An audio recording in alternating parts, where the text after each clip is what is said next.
E aí, pessoal, estamos aqui de volta com o programa Mundo do Trabalho desta quinta-feira, desculpa. Dia 14 de agosto de 2025, estamos recebendo aqui a presença do advogado, mestre, especialista e doutor, Clóvis Renato, e o João Pedro também está aqui, né? Veio acompanhando o pai. Tudo bem, João Pedro? Beleza?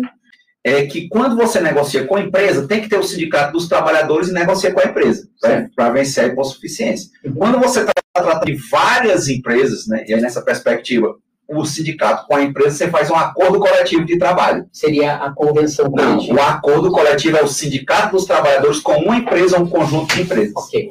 Tá? Aí quando você está trabalhando de um segmento, aí você tem o sindicato laboral de um lado, negociando com o sindicato patronal do outro. Exemplo, você tem o sindicato dos comerciários, saudações para o Sebastião, para o Tarcísio, né? Aqui de Fortaleza e região, e negocia com o Cid Lojas para tratar o comércio. Então, aborda todas as lojas. Aí o nome do instrumento é Convenção Coletiva de Trabalho. Certo. Tá? Então, a partir desse momento que eu tenho uma pauta que ela é geral, normalmente chega a data base, né, que é o quê? O período de vencimento de uma convenção para o começo da nova convenção. Sim. Então, antes do vencimento de uma convenção para outra, começam as negociações. Então, você apresenta essa pauta, certo, que foi tirada com os trabalhadores, e começa um processo negocial. Esse toma lá da cá. Se for só para uma empresa, é sindicato laboral com a empresa, ou conjunto de empresas. Se for todo o segmento, é o sindicato laboral com o sindicato patronal. Então, exemplo de pauta, que acho que você estava questionando, por exemplo, eu estava conversando com o pessoal lá em Genebra, o pessoal dos marítimos. Então, por exemplo, uma situação interessantíssima. Você sabe que o ambiente marítimo ele é altamente insalubre. Eles usam, por exemplo, um tipo de combustível que não pode ser nem usado nos continentes. Eles usam esse nível de combustível muito grosso, muito poluído, fora o que eles transportam, porque eles ficam em águas que não têm uma legislação, eles ficam em alto mar específico, entendeu? Então, para muitas coisas, fica lá. Então, por exemplo, eles conseguiram ver que hoje há uma maior participação de marítimos que são mulheres e que quando engravidam não poderia ficar embarcada. Porque elas vão ficar vão ser atingidas por ela. Podem ser, exatamente. É que acontece? Eles conseguiram, na negociação coletiva, colocar uma cláusula que é o seguinte: na hora que, não é como o normal, que você vai ter aqueles 120 dias, não. Na hora que a mulher marítima descobre que está grávida, a partir dali ela já é automaticamente desembarcada e já passa a receber da empresa, não da Previdência, todos os benefícios que ela tinha como se ela estivesse trabalhando, até depois da licença maternidade. Foi uma negociação coletiva. Isso não está previsto na lei. Então é um ponto interessante. Você chega aqui, por exemplo, no Sindicato dos Comerciários de Fortaleza. Só pode funcionar o comércio nos feriados se tiver negociação coletiva. Então, você colocou a jornada. Então, por exemplo, uma das pautas aí é o funcionamento no feriado. Sim. Se não tiver negociado no feriado, não pode funcionar. Então, exemplos interessantes. Lá na convenção você abre, lá tem lá os dias. E por que eles negociam esse feriado? Muitas vezes assim, eu queria ficar em casa. Bom, uns dizem que querem ficar em casa, por isso que é uma assembleia. E outros queriam trabalhar para receber um extra. E as empresas queriam funcionar. O que acontece? O sindicato identificou que as empresas estavam botando as pessoas para trabalhar. E pagavam... Independente de eles quererem ou não. Exatamente. E aí, nessa mesma perspectiva, pagavam mesmo da diária normal. O que é um absurdo. Absurdo, porque naquele dia, por exemplo, você trabalha num shopping. Ele não consome normalmente no shopping porque a comida é mais cara. Ele consome comércios perto, mas no dia de feriado dá tudo fechado. Entende? Então, tudo é mais difícil no dia do feriado para o trabalhador, para a trabalhadora comparecer. Então, o sindicato vai lá e negocia. O dia de trabalho no feriado, os feriados permitidos, não permitidos, não pode trabalhar. E os que ele for trabalhar, o sindicato coloca um auxílio maior, vale alimentação maior e uma diária maior, por exemplo. Entendeu? E ainda coloca para as empresas, às vezes, contrapartida com o sindicato. No acordo ou na convenção. Exatamente. Ou na convenção coletiva. Exemplo aqui, vou dar um caso interessante aqui dos casos dos comerciários. Quando foi na eleição para presidente, certo, começou uma confusão aqui no Ceará, porque as empresas disseram, os shoppings disseram que ia abrir. Entendeu? Quando nós abrimos a convenção coletiva, não estava negociado o dia da eleição para funcionamento.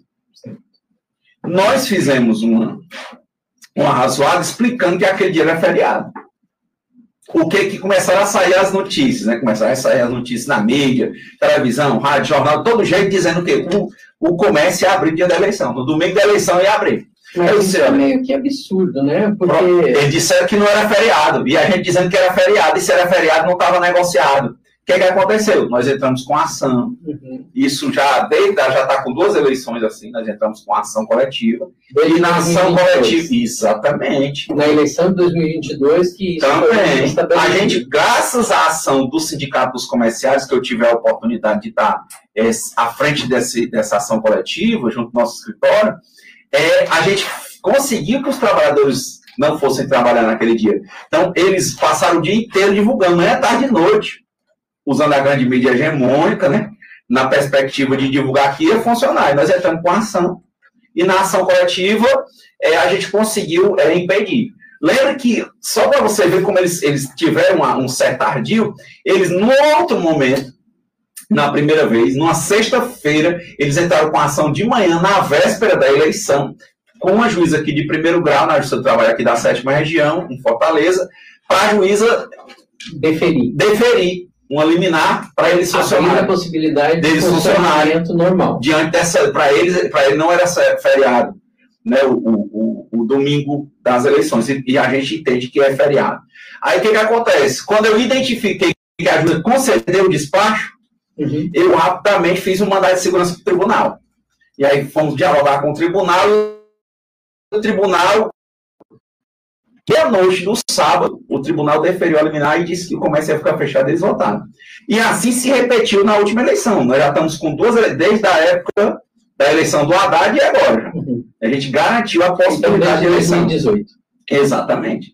Então a gente já tem esse precedente, o tribunal já conseguiu fechar a questão aqui dentro da 7ª Região, que é feriado. Então a questão eles diziam assim, olha, vocês são contra que as pessoas trabalhem? Não, a gente entende que se vocês quiserem que eles trabalhem, você tem que chamar para a negociação coletiva, chegar para o sindicato, ou vocês tinham que ter negociado antes, ou vocês têm que chamar e fazer um aditivo à convenção para a gente negociar como é que vão ser as condições de trabalho. E, logicamente... Até mesmo porque, às vezes, é impossível você ir votar e depois ir trabalhar. Claro, porque a gente, está entendendo, teria que definir como era a forma da pessoa votar e ir trabalhar. Entendeu? Não é um dia comum, não é um dia simples da negociação, que você só paga a mais a diária, que paga mais o salário, né? Porque a pessoa tem que garantir o direito ao voto. A responsabilidade de cumprir, né, a sua função social dentro da sociedade. Exatamente. Que é você decidir quem é que vai estar no comando, né? Exatamente. Como representante do parlamento, do executivo, não é? Não é assim? Exatamente. Então, a primeira perspectiva é essa, né? Tá vendo? Se não tem o sindicato, cada trabalhador em si considerado, ele não tem essa força. Então, e a gente está falando sobre negociações, né, coletivas e a forma como o direito pode estabelecer uma relação menos desigual entre o empregador e o empregado. E a gente falou aqui no primeiro bloco, Clóvis, a respeito de negociações dos comerciários, né, que garantem direitos, por exemplo, de não precisar trabalhar em todos os feriados, como normalmente, né, as empresas que têm representação em shopping centers normalmente fazem. A gente tem essa escala 6x1, né, que infelizmente é a que está valendo. A gente tem uma proposta, por meio do plebiscito popular, de alterar essa condição, né, acabar com a escala 6x1, porque é uma desumanidade, né? Você trabalha 6 dias e tem um de folga, só que a folga não é folga, né? É o dia que você, às vezes, vai lavar roupa, limpar a casa, arrumar o material para a semana de trabalho, né, preparar comida, enfim, são várias peculiaridades que acabam impedindo as pessoas, né, de ter uma vida além do trabalho, né, como diz a campanha. E a gente tem um plebiscito que vai até o dia 7 de setembro. Mas eu queria trazer aqui para você, já que você falou a respeito dos comerciários, né, que eles têm feriado que pode trabalhar, tem feriado que não pode trabalhar, e tudo isso é negociado diretamente com a entidade de representação sindical. Mas tem também uma negociação interessante, que eu gostaria que você trouxesse aqui para a gente, da construção civil, que estabeleceu uma hora extra no valor de 120% da hora normal. Como foi isso, Clóvis? Bom, como a gente tem falado, essa questão depende muito da perspectiva da habilidade do sindicato e da força que o sindicato tem junto à base. A base tem que estar ali junto. Então, por exemplo, um caso muito interessante que aconteceu aqui no Ceará, ou na época o Citepav, né, aqui da construção pesada, estava construída a siderúrgica, a termoelétrica. Então, eles altamente mobilizados, havia assembleias com 10 mil trabalhadores, se você colocar no YouTube aí, Clóvis Renato, greve, como funciona, você vai ver vídeos que eu fiz na época. E na negociação, por exemplo, a saudação ao presidente Raimundo, ele estava numa perspectiva lá, chegou um determinado momento que as pessoas diziam que não, os trabalhadores entregavam que tinham hora extra direto. Quando jogava na mesa, as empresas negavam que tinha essas horas extras direto. E lembrar que lá era uma obra de mais de 5,4 bilhões, nós tínhamos mais de 40 subcontratadas, quarteirizadas, então você fazia o acordo coletivo, por exemplo, com a empresa que era responsável por toda a obra, e as empresas que ela quarteirizava não queriam cumprir. Então tinha muita confusão. Então, como é que a gente age para tentar acabar com esse tipo de coisa? Porque, assim, uma coisa é você ter esse contrato. O contrato é entre o governo, que está contratando uma obra, e a empresa que vai construir, por exemplo, a termoelétrica, ou alguma outra obra, né, de grande porte. E como é que se dá essa negociação de eles subcontratarem?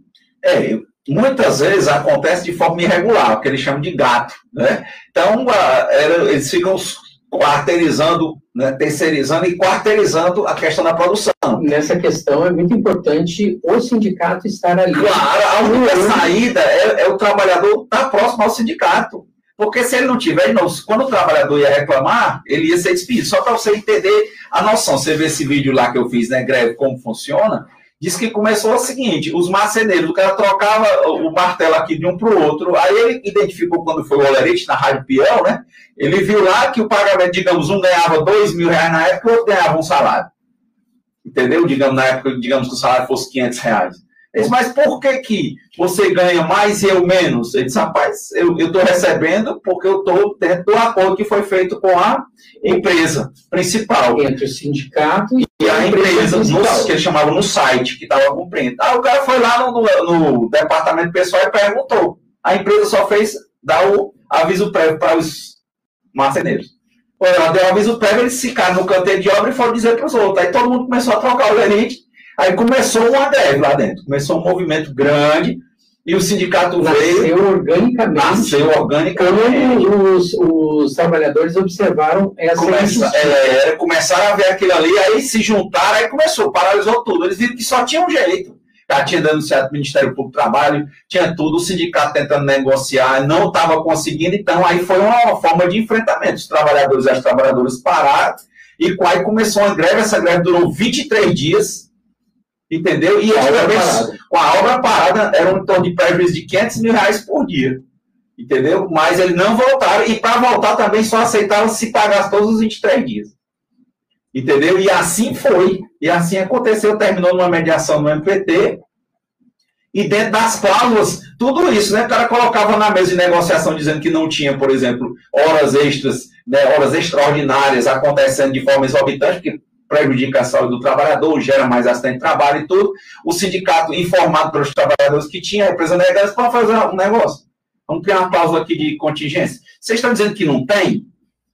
Então, se o mínimo a se pagar por uma obra extraordinária é 50%, vamos botar 120%, se não tem. Entendeu? Aí quer dizer, com a habilidade negocial e também com a questão do enfrentamento, muitas cláusulas foram passando. Essa daí foi uma delas. Então, acontece. Vou contar outro caso que saiu uma decisão agora na Justiça de Trabalho de Campinas. Uma saudação ao pessoal lá de Campinas, eu também advogo o pessoal da saúde lá em São Paulo.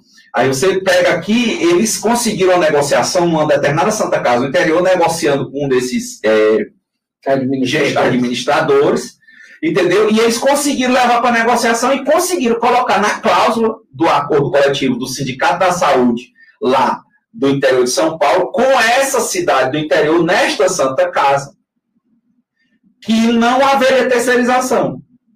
Pronto, não haveria terceirização do serviço. Acabou, o que aconteceu? Começou o problema, como é que isso chegou à Justiça do Trabalho? Né? O sindicato teve a habilidade, o movimento e conseguiu colocar isso como causa. Logicamente, porque, num primeiro momento, o gestor estava vendo que não tinha, talvez, tanta demanda de terceirização. Mas era a política daquele gestor. O que aconteceu depois? Aquele gestor foi destituído. Mas a negociação já estava feita. Entendeu? Quer dizer, a habilidade do sindicato, a construção, achou um espaço e conseguiu colocar aquilo no acordo coletivo de trabalho. Quando o gestor foi destituído, o que aconteceu? O novo gestor foi terceirizar. O sindicato entrou com a ação e disse, não, você não pode terceirizar porque tem que cumprir o acordo. Me diz uma coisa, eu queria saber se você pode falar para a gente como faz esse tipo de negociação, né? Ele é muito daquele momento em si, né? Quem pode fazer esse tipo de negociação? Qual é o papel do sindicato nesse tipo de negociação? E qual é a validade? A validade, normalmente, é ao longo da própria validade da convenção ou do acordo coletivo. E aí, assim, eu queria que você comentasse também, depois, né?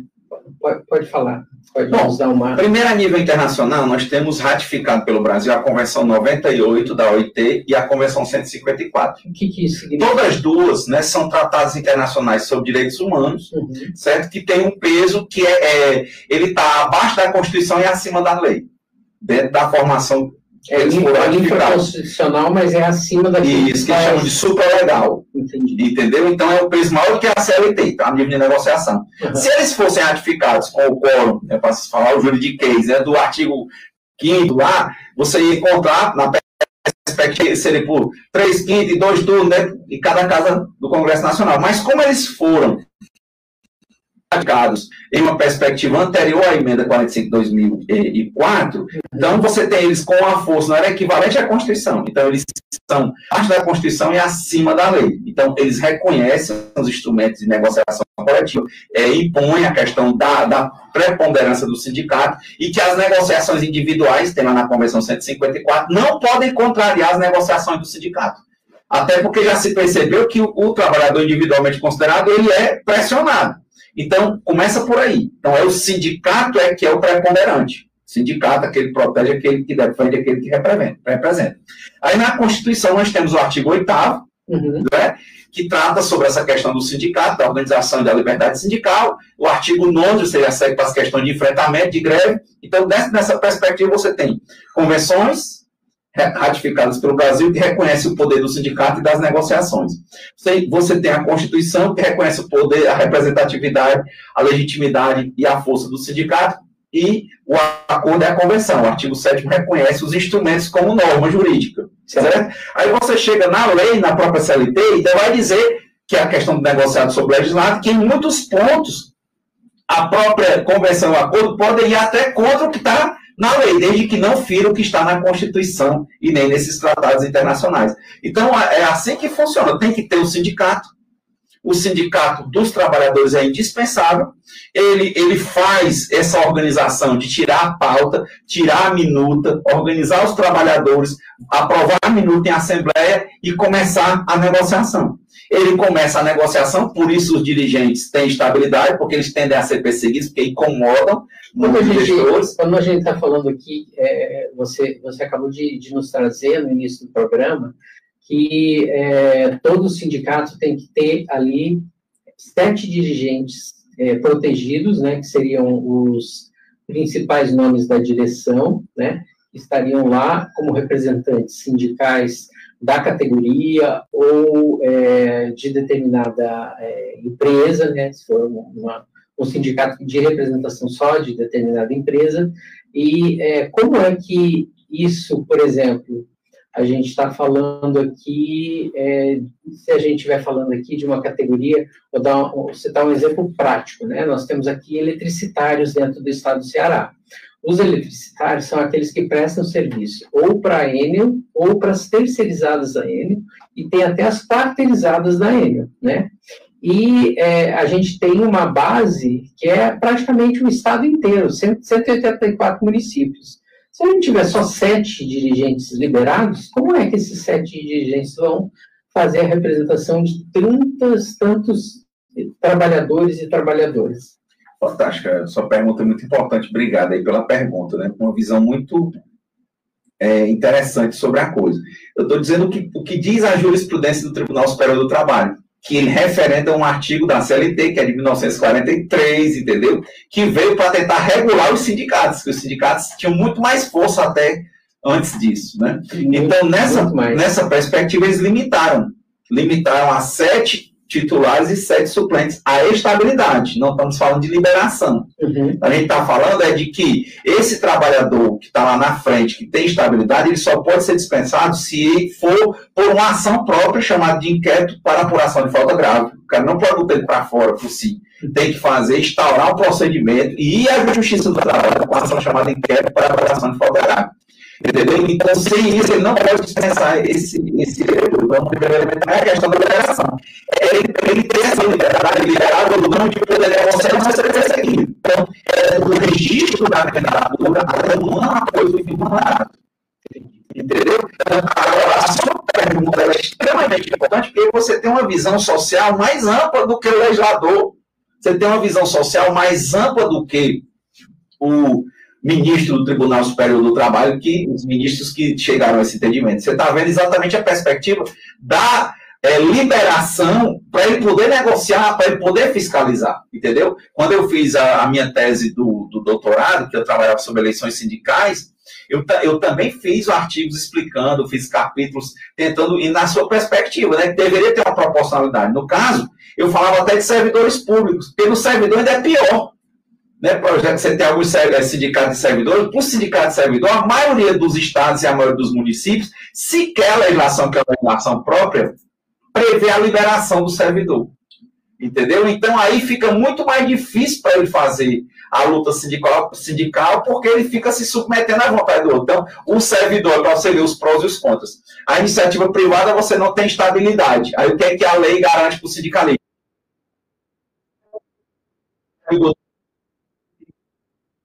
O concursado. Mas, no caso, ele tem a estabilidade, mas ele não tem, em regra,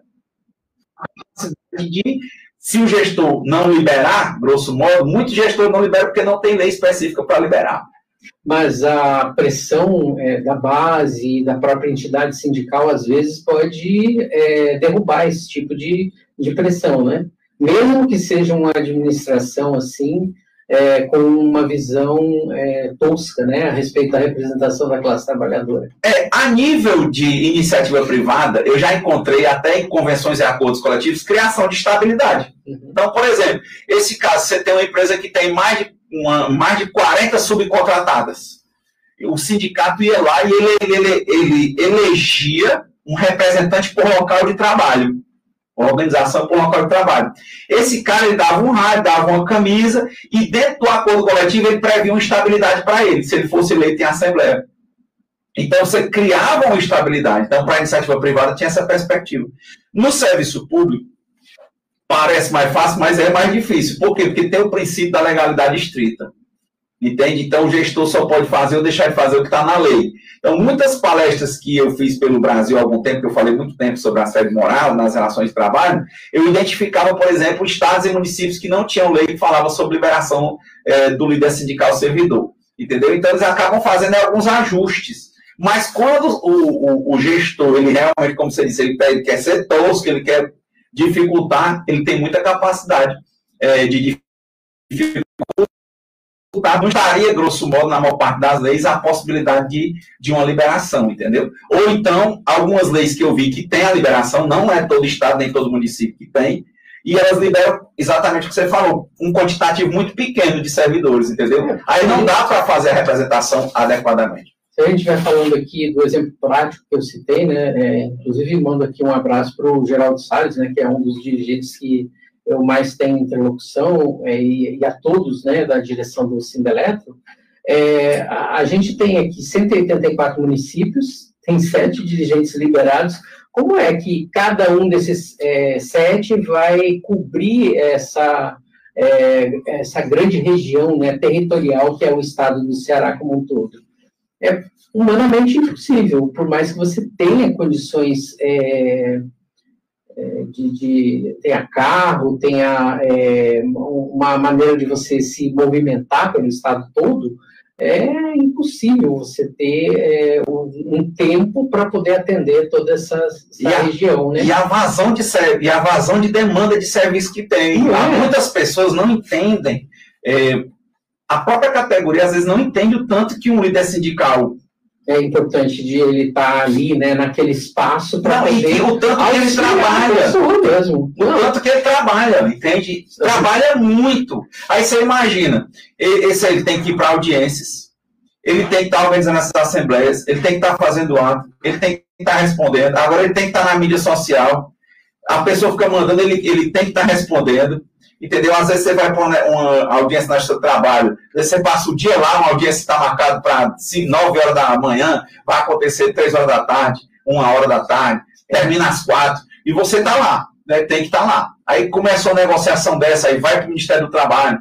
aí quando tem uma greve, então é uma demanda muito grande de serviço, e as pessoas, em regra, não costumam ver o tanto que grande parte dos dirigentes sindicais trabalham, porque de fato a demanda é muito grande dos trabalhadores e das trabalhadoras para a quantidade de dirigentes porventura liberados e que tem essa estabilidade. Porque, digamos, se você é um dirigente liberado, mas se você não tiver entre os 7 titulares e os 7 suplentes, você tem muito mais medo de fazer qualquer coisa. Você tem até medo de ser liberado, concorda? Porque você não é estável. Pode até ser que essa liberação... Mas isso assim, se você tiver uma categoria relativamente bem organizada, né, na perspectiva de você estar nesse tipo de categoria, numa categoria organizada, você pode estabelecer também, na própria legislação específica, no acordo coletivo ou na convenção coletiva, que você vai respeitar a estabilidade daqueles dirigentes que estão liberados e fazem parte da direção. Eu te dou um exemplo prático, né? A gente tem aqui o Sindicato dos Bancários do Ceará, né? Agora é Sindicato dos Trabalhadores do Ramo Financeiro, né? Todos os dirigentes estão protegidos dentro da perspectiva de... alguns são liberados, outros são só diretores e continuam trabalhando nos locais de trabalho, mas todos eles são protegidos dentro da perspectiva da convenção coletiva ou dos acordos eles fazem normalmente um acordo nacional. Exatamente. Entendeu? Então, quer dizer, dentro da perspectiva de acordo nacional, você trabalha, sem isso é mais difícil. E você vê a força que tem o segmento, que não tem tido tanta força por causa dos problemas tecnológicos. Aí já é outro enfrentamento, entendeu? Quer dizer, por mais que eu tenha conseguido, mas a categoria em si, o ramo, o ciclo, a questão da inteligência artificial e outros problemas, já gera outro problema para a categoria, entendeu? Com certeza. Mas, assim, eu não queria encerrar o programa, Clóvis, sem que você fale também a respeito de perspectivas de vitórias, né, a partir da organização da classe trabalhadora. E aí eu queria trazer, né, além dos exemplos que você já trouxe, né, de uma hora extra de 120%, no caso dos trabalhadores da construção civil, no caso dos comerciários que têm direito a passar determinados feriados junto com a família, ou, né, reforçar um pouquinho o orçamento, né, trabalhando durante o feriado, mas a escolha dele, né, a partir daquilo que se negocia entre a base e a direção sindical, mas também a gente tem negociações com a dos professores, né, alguns sindicatos de professores que os filhos estudando em determinadas escolas têm a compensação de o pagamento da mensalidade ser completamente gratuito, né, em função de ser um trabalhador daquele local de trabalho. Exatamente. Então, dentro da convenção coletiva, se você entrar no sindicato dos professores, dentro da convenção, isso é uma cláusula histórica deles. Quais professores? Os professores da iniciativa privada. Certo. Então, eles colocam, e tem gente até que consegue estender isso, digamos, seja da rede pública, para conseguir desconto. Tem desconto de 30%, entendeu? Foi conquistado por convenção coletiva. Entendeu? Então, tem um salário, tem um piso salarial para aquela categoria. Vou dizer um caso interessante, que está uma briga, né, outra entidade que a gente atende, mais de 10 anos a gente atende o Sindicato dos Padeiros de São Paulo e a Federação Nacional dos Padeiros. Então, lá em São Paulo, o presidente Chiquinho, que é o presidente também da federação, ele percebeu uma coisa que estava acontecendo, por exemplo, nas padarias. Hoje tem muita mulher, porque o pessoal na parte de atendimento, querem mais mulheres do que homens. Você já percebeu quando você vai para as padarias, né? E ele viu a questão da demanda e tudo, e ele identificou que tinha mulheres que chegavam a denunciar o sindicato a questão da dignidade menstrual. Entendeu? Então, muita gente que estava usando, por exemplo, como absolvente, miolo de pão. Isso eu estou falando de São Paulo. Imagina em outros cantos por aí, entendeu? Então, a massa de mulheres no ramo da indústria de panificação aumentou muito, porque você vê a padaria hoje atendendo as pessoas externamente, tem muita mulher, e as condições e o salário, a maior briga pela dignidade menstrual está lutando para colocar o direito ao que venha dentro da cesta básica, ou que venha um valor mensal, ou que seja dado o absolvente para as mulheres, entendeu? E isso você nem imagina, é uma resistência imensa. Nós conseguimos fazer alguns acordos e não conseguimos fechar na convenção. Nossa, mas é uma falta de dignidade, né, para essas mulheres. Eu me impressionei, para você ver, né, quando eu falo da dignidade, né, uma saudação ao presidente Chiquinho, na questão da dignidade menstrual, porque quando eu estava agora na Suíça, aí passou no banheiro das mulheres, na entrada tinha lá, tipo uma caixinha com absorvente à vontade para as mulheres que quisessem, entendeu? E aqui, para você ver a dificuldade que o sindicato tem, né? Uma pauta dessa dignidade menstrual, mulheres denunciando que estavam usando pão, né? No caso aí, miolo de pão, e para você botar na convenção, é uma resistência imensa. Não conseguimos ainda fechar na convenção e fechamos em vários acordos coletivos, ou seja, com empresas, mas que reconheceram a questão, mas na convenção, quando se fala do todo, do setor de panificação lá em São Paulo, e está acontecendo em outros estados do Brasil, você tem resistência. Mas o sindicato continua lutando por isso, entendeu? É complicado, às vezes, né, Clóvis, quando a gente está tentando fazer negociação com determinados tipos de empresários, né, que não tem a perspectiva da humanidade, né, de você respeitar o próximo, e ele está ajudando, inclusive, esse próximo está ajudando ele a construir riqueza, né? Bom, agora, os comerciantes, nós estamos lutando para que a mulher tenha a folga quinzenal. Quem trabalha no domingo, a mulher, porque ela tem quinta jornada e tudo, ela trabalha um domingo sim, folga o próximo domingo, entende? Entendi. Domingo sim, domingo não. Tentamos colocar isso com todas as empresas. Sabe quantas empresas nós conseguimos negociar? Nenhuma quer, nenhuma aceita. E já tem decisão do Supremo, do TST, já tem decisão de todo canto. Então, nós entramos aqui nesse trabalho, já ganhamos das farmácias, algumas farmácias, e várias empresas, eles lutam até o fim e não reconhecem. Aí eu fiz um artigo demonstrando que eu posso aplicar isso a outras categorias. Aí eu identifico no meu artigo. Inclusive, eu testei lá em São Paulo. Testei, por exemplo, com a indústria. Aí eu entrei com a ação. Agora, por exemplo, já tivemos uma sentença favorável. Eu fiz mais de 7 rodadas de negociação com o sindicato e com as empresas, dizendo, olha, pessoal, elas têm direito, elas têm direito. Ele não reconhece. Ele não reconhece que a mulher poderia trabalhar domingo sim, e folgar o outro. Senão não vai se aplicar, vão lutar até o fim. Aí dizendo que lá não se aplicava, já saiu a primeira sentença favorável dizendo que o que a gente está falando é verdade. Então, quer dizer, uma outra forma de enfrentamento, além das greves e paralisações, são as ações judiciais. E nós temos lutado e temos ganho várias ações nessa perspectiva, até que um dia a gente consiga abrir para uma perspectiva negocial. Infelizmente, Clóvis, a gente está chegando ao final do programa. Eu queria abrir aqui para que você também possa dar suas considerações finais, convidar as pessoas a efetivamente participarem das suas representações sindicais, porque o seu relato é muito mais forte do que um simples convite de um jornalista, né? Bom, então, agradecer mais uma vez, parabenizar pela visibilização que vocês estão dando, né? Uma rádio universitária, né? Ocupa uma mídia hegemônica de forma contra-hegemônica, isso é muito importante. Eu estou aí no @Clóvis Renato Direitos, trabalhando muito com essa perspectiva de sindicatos, de negociação coletiva, representação coletiva. Vocês também podem ver lá em clovisrenato.com.br nosso trabalho. Sejam bem-vindos, todo dia, né, tem vídeo, tem material para a gente conversar e aprender junto. Queria agradecer também ao João Pedro, que é o filho do Clóvis Renato, que está aqui com a gente nessa transmissão.